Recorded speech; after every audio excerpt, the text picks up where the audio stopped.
Hello everyone, welcome है आपका हमारे चैनल एसएससी बुक एसवी में। तो जैसा दोस्तों आप सभी जानते हैं कि वेंडर चेंज होने से क्वेश्चन में थोड़े से बदलाव हमें देखने को मिलते हैं और इस समय कुछ ज़्यादा ही बदलाव हमें देखने को मिल रहा है कि जीके जीएस के सेक्शन में स्टेटमेंट बेस्ड क्वेश्चन जो है वो थोड़े से ज़्यादा पूछने लगा है। अगर आपको नॉर्मल क्वेश्चन देखना है वो तो काफ़ी ईजी होगा, क्वेश्चन करना काफ़ी ज़्यादा आसान होगा, लेकिन अगर स्टेटमेंट बेस्ड क्वेश्चन आएंगे तो वो आपके लिए थोड़ी सी मुश्किलें पैदा करेंगी। तो वही क्वेश्चन हम आप इस वीडियो में समझने वाले हैं और ये सभी क्वेश्चन जो हैं वो प्रीवियस ईयर एग्जाम्स में पूछे गए हैं, जैसे कि यूपी का एग्जाम हो गया, आरओ का एग्जाम हो गया, ग्रेजुएट लेवल के और भी बहुत सारे एग्जाम होते हैं। तो उससे रिलेटेड जो भी एग्जाम पूछे गए हैं पॉलिटी के स्टेटमेंट बेस्ड क्वेश्चन, वो हम आज अपनी इस वीडियो में प्रैक्टिस सेट में देखने वाले हैं। तो चलिए अपनी वीडियो को स्टार्ट करते हैं।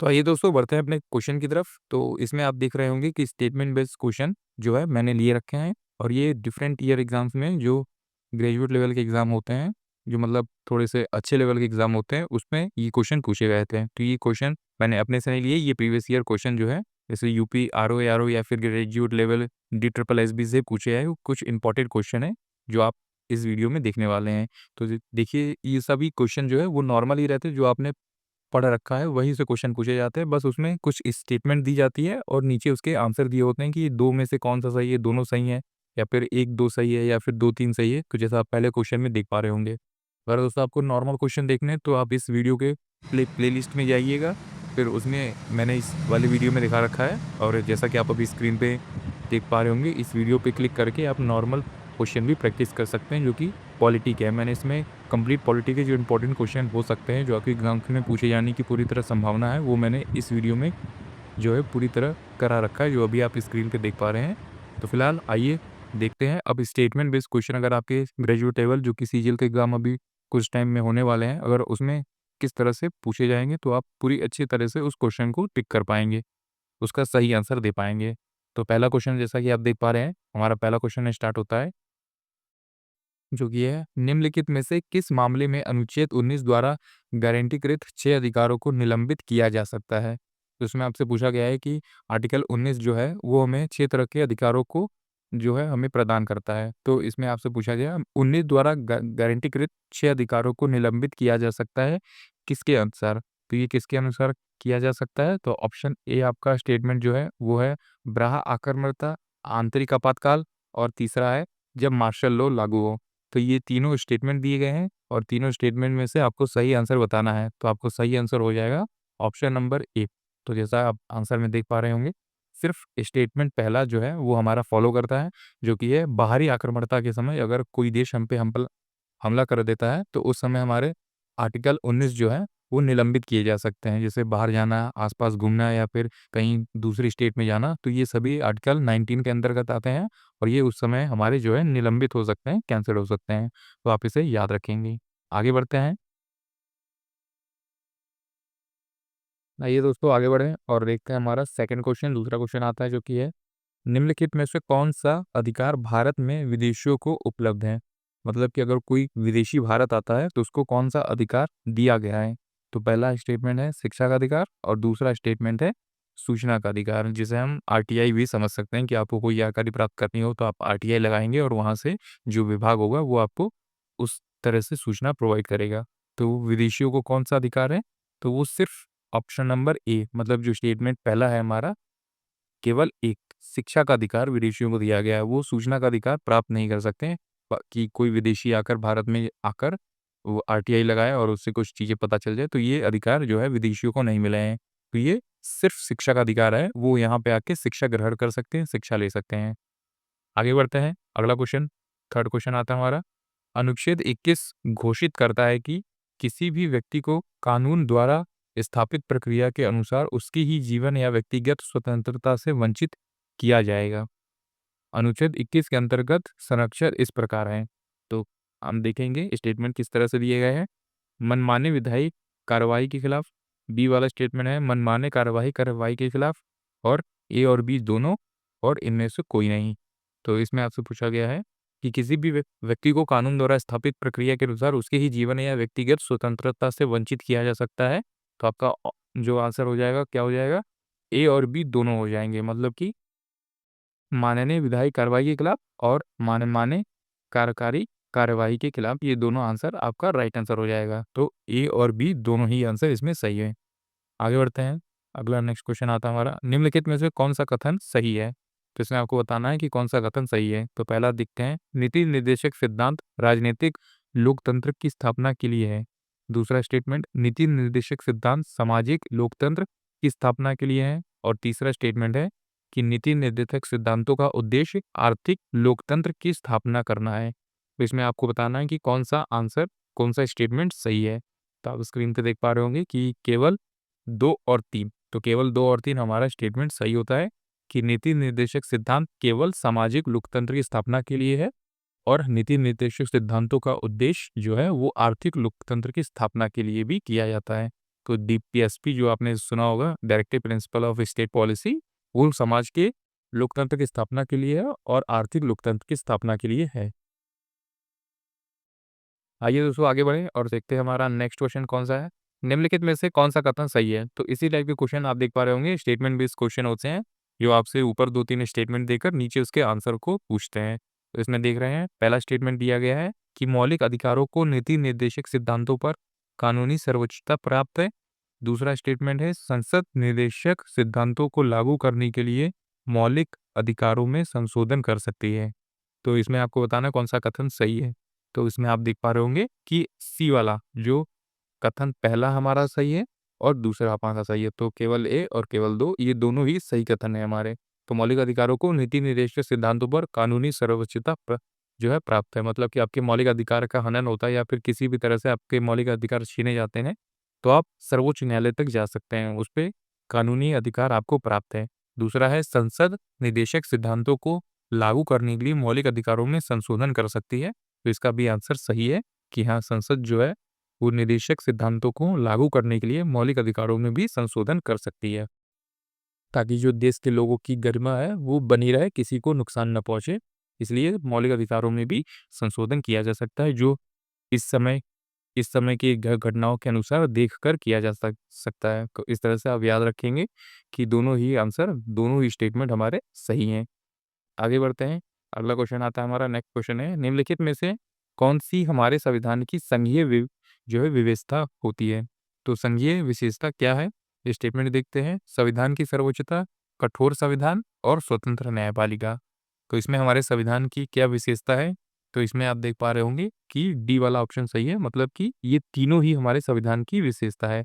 संविधान की सर्वोच्चता है, कठोर संविधान है और स्वतंत्र न्यायपालिका है। तो आप ये याद रखेंगे कि संविधान की सर्वोच्चता है, कठोर संविधान है हमारे संविधान का और स्वतंत्र न्यायपालिका भी है। तो ये हमारी संघीय विशेषता होती है। आगे बढ़ते हैं। नेक्स्ट क्वेश्चन आता है हमारा, केंद्र राज्य संबंधों के बारे में निम्नलिखित में से कौन सा कथन सही है? तो इसमें आप देख रहे होंगे कि केंद्र राज्य संबंधों के बारे में, मतलब केंद्र की सरकार के बारे में कौन सा कथन इसमें आपसे सही पूछा गया है। तो पहला स्टेटमेंट है, समवर्ती सूची में सूचीबद्ध मामलों के संबंध में कार्यपालिका शक्ति राज्यों के पास होती है। दूसरा स्टेटमेंट, समवर्ती सूची में सूचीबद्ध मामलों में संबंधी जो शक्ति है वो केंद्र के पास होती है, संबंधी विधायी शक्ति केंद्र के पास होती है। तो कौन सा ऑप्शन सही है? तो ऑप्शन ए वाला जो है आप देख पा रहे होंगे वो केवल एक सही है। तो केवल एक में कौन सा स्टेटमेंट है कि समवर्ती सूची में सूचीबद्ध मामलों में संबंध में कार्यपालिका शक्ति राज्यों के पास होती है। तो समवर्ती सूची, जो भी चीजें हो सकती हैं समवर्ती सूची में, जो भी चीजें आती हैं उसकी शक्ति किसके पास होगी? तो उसकी शक्ति राज्य के पास होगी कि राज्य उस चीज़ को लागू कर सकता है, हटा सकता है, नहीं कर सकता। तो ये सारी शक्ति जो है समवर्ती सूची की राज्य सरकार के पास होती है। आगे बढ़ते हैं। नेक्स्ट क्वेश्चन आता है हमारा, केंद्र राज्य संबंधों के बारे में निम्नलिखित में से कौन सा कथन सत्य है? तो इसमें आपको बताना है कि केंद्र राज्य संबंधों के बारे में कौन सा कथन सही है। कुछ स्टेटमेंट देखते हैं। आपातकाल की घोषणा अनुच्छेद 352 के दौरान केंद्र किसी भी मामले पर राज्य को निर्देश दे सकता है। दूसरा स्टेटमेंट, आपातकाल की घोषणा 352 के दौरान राष्ट्रपति केंद्र और राज्यों के बीच राजस्व के संवैधानिक वितरण को संशोधित कर सकते हैं। तो इसमें आप बताना है कि कौन सा कथन सही है।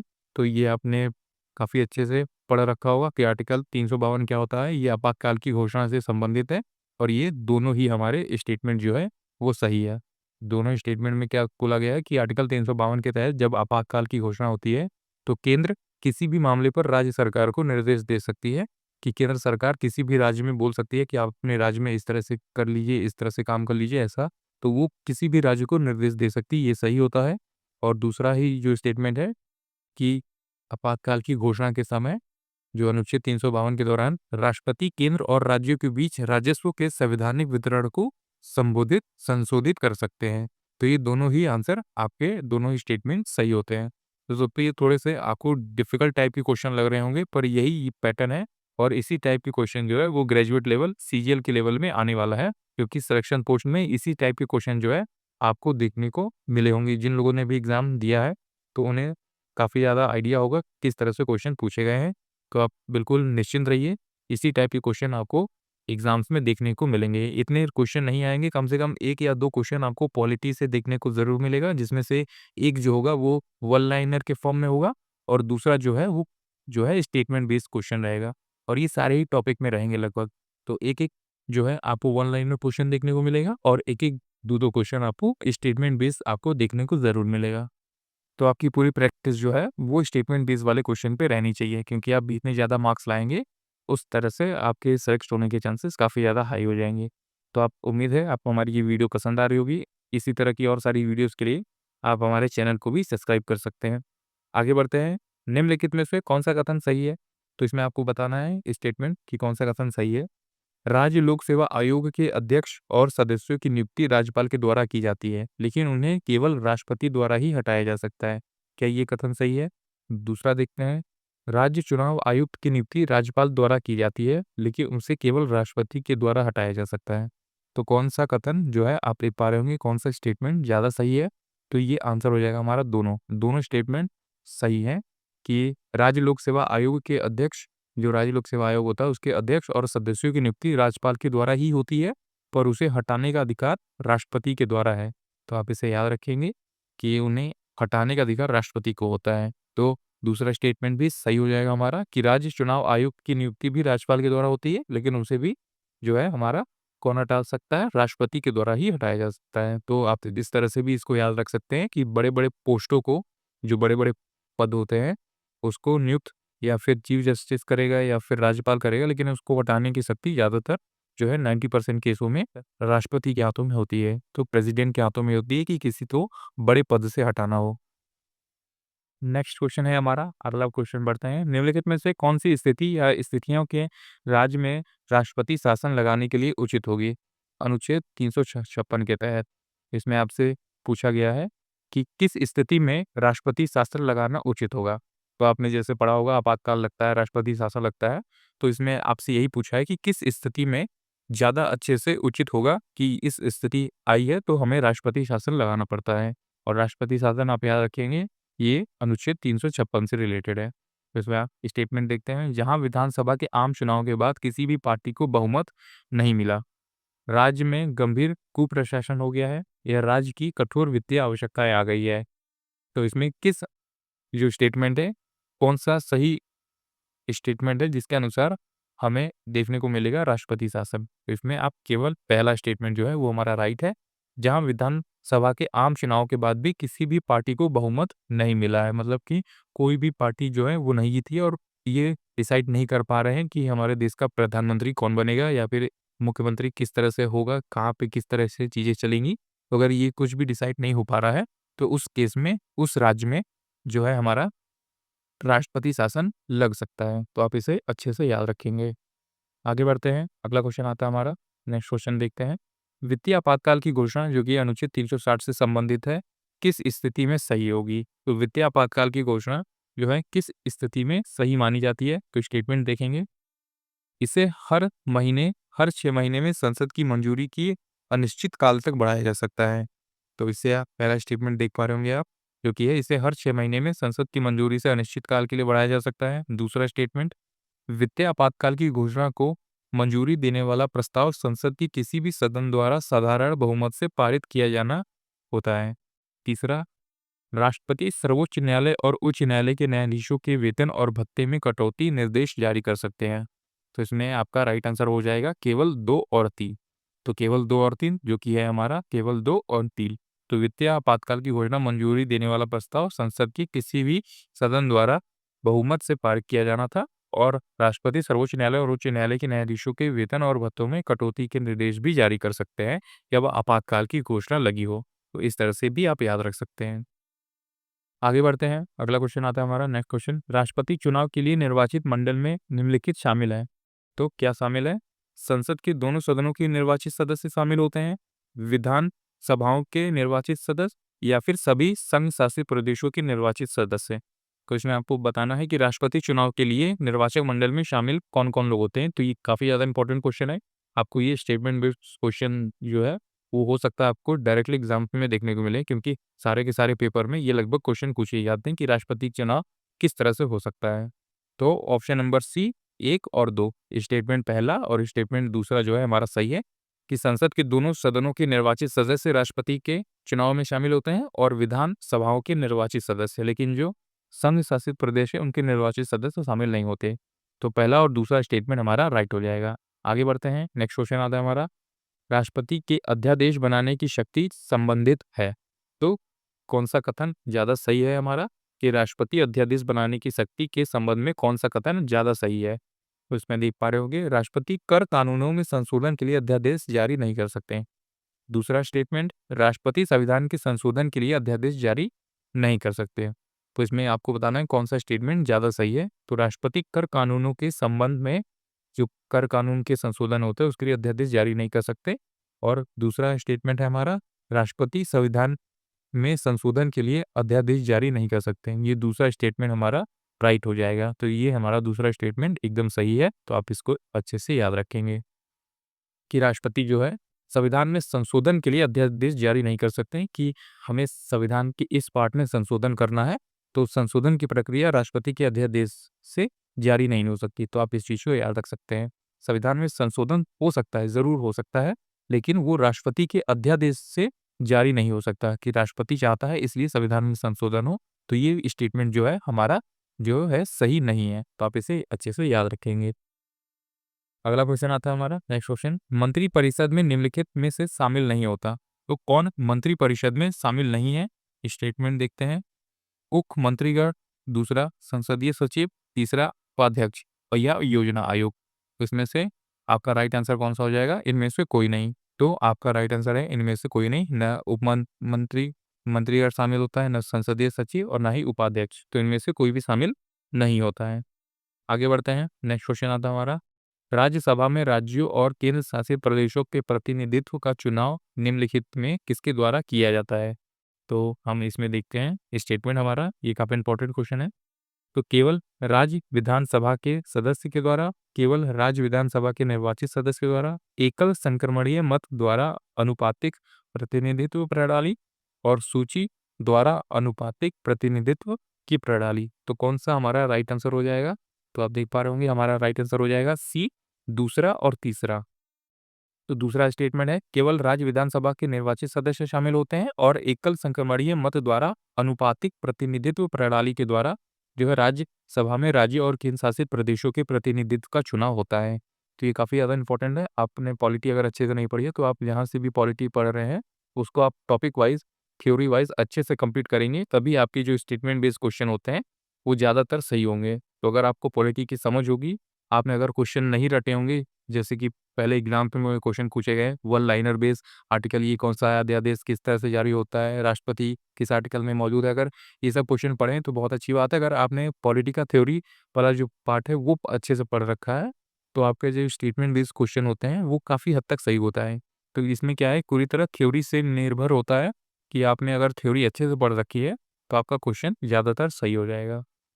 आगे बढ़ते हैं, नेक्स्ट क्वेश्चन आता है हमारा, अगला क्वेश्चन है, किसी व्यक्ति को संसद सदस्य चुने जाने के लिए संविधान द्वारा निम्नलिखित में से कौन सा मानदंड निर्धारित किया गया है? तो कौन सा मानदंड निर्धारित किया है कि किसी भी व्यक्ति को संसद द्वारा चुने जाने के लिए वो बाध्य हो सकता है?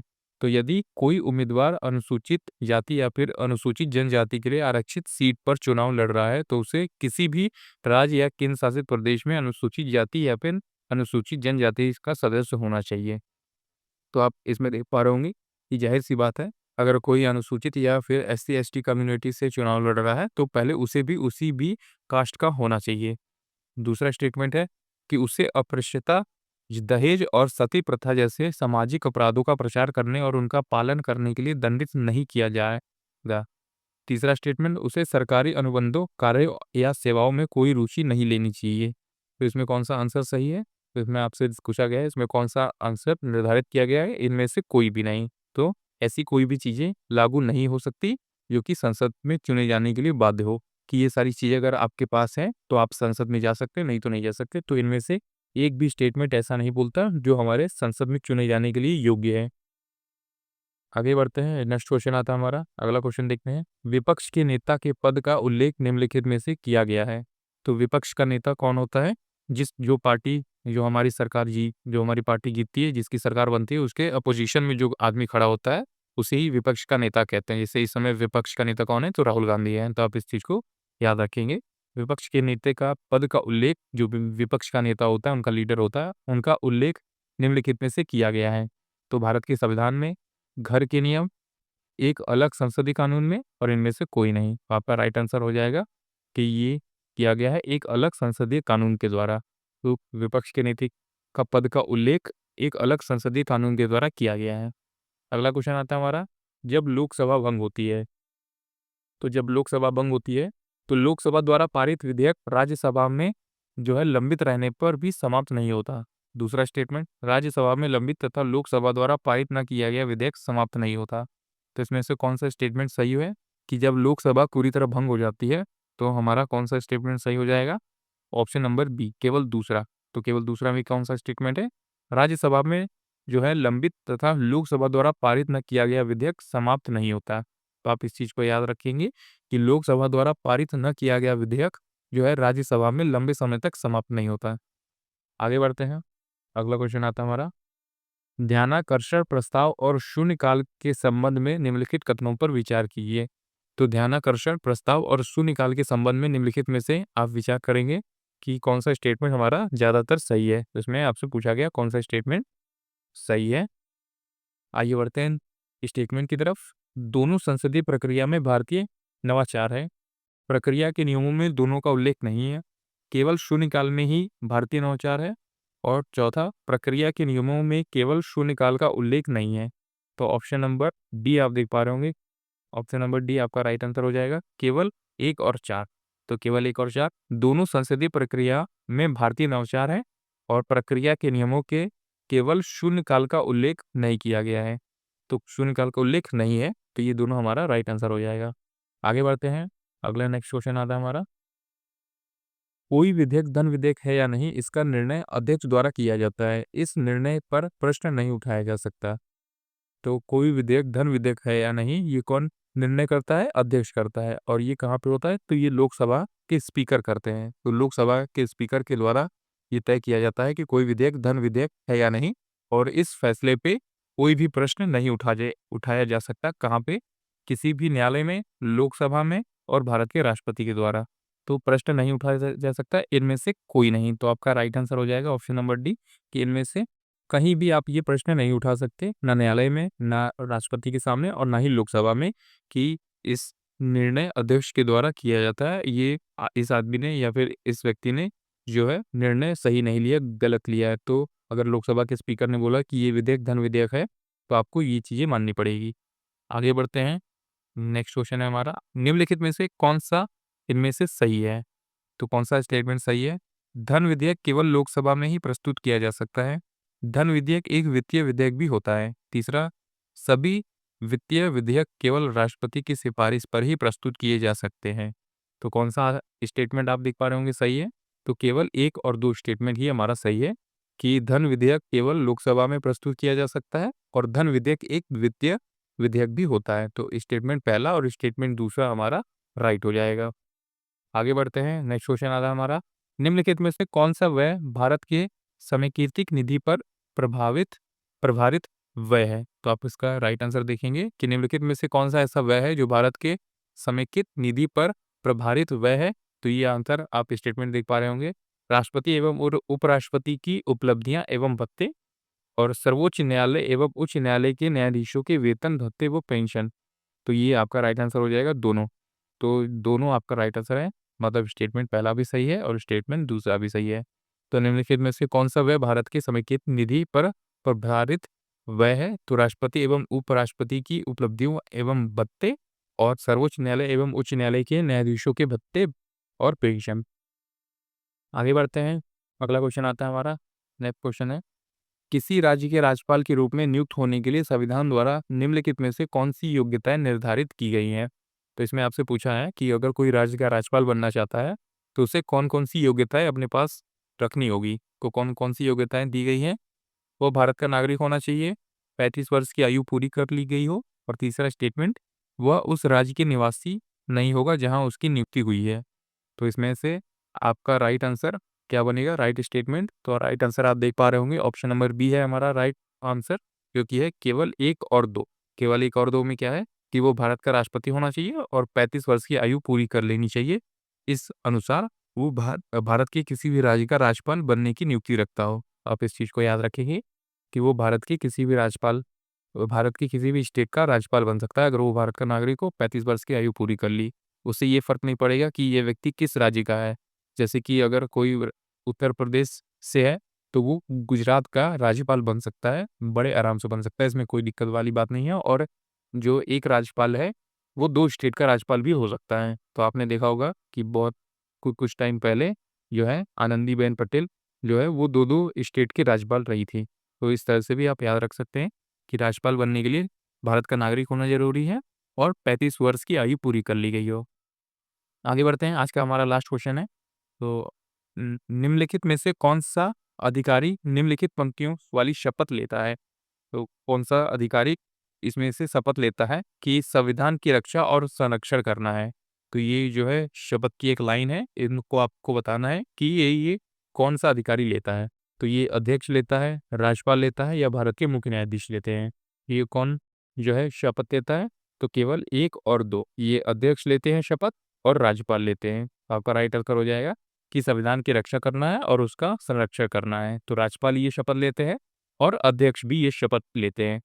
तो ये था दोस्तों आज का हमारा कंप्लीट 25 क्वेश्चन का पॉलिटी का प्रैक्टिस सेट। इसमें आपने देखा कि जो स्टेटमेंट बेस्ड क्वेश्चन है, वो डिफरेंट एग्ज़ाम्स में किस तरह से पूछे गए हैं और आपके सीजीएल के एग्ज़ाम में आने की इसकी पूरी तरह संभावना है। क्योंकि कुछ तरह से अभी हालात अच्छे नहीं चल रहे हैं, पैटर्न चेंज हो गया है, वेंडर चेंज हो गया है, तो इस तरह से अगर सब कुछ नहीं भी बदलता, तो हम अपनी पूरी तैयारी रखेंगे। अगर इस टाइप के क्वेश्चन पूछे गए हैं, तो हमें भी इस टाइप के क्वेश्चन पढ़ के अपने एग्ज़ाम को आगे ले जाना है, अपने आप को सेलेक्ट करना है। तो आप बिल्कुल भी घबराइए नहीं कि क्वेश्चन टफ आने वाले हैं या फिर बहुत ज़्यादा दिक्कत होने वाली है। अगर आपने पॉलिटी बहुत अच्छे से पढ़ रखी है, तो आप स्टेटमेंट बेस्ड क्वेश्चन ही भी सही कर लेंगे, क्योंकि ये जो है काफ़ी ज़्यादा ईज़ी होते हैं, मतलब कि उतने भी ईज़ी नहीं होंगे। तो अगर आप पॉलिटी का थ्योरी पोर्शन बहुत अच्छे से कंप्लीट कर रखे होंगे, तो स्टेटमेंट बेस्ड क्वेश्चन से ज़्यादा ईज़ी और कुछ भी नहीं होता। क्योंकि इसमें आपको पूरी जानकारी दी जाती है कि पहला स्टेटमेंट ये कहता है, दूसरा स्टेटमेंट ये है, तीसरा स्टेटमेंट, तो आप आसानी से डिफरेंशिएट कर सकते हैं कि हाँ, ये मैंने पढ़ा था कि इस पद के लिए ये वाली चीज़ें होनी ज़रूरी चाहिए, तो आप पहला और दूसरा आराम से टिक कर पाएँगे।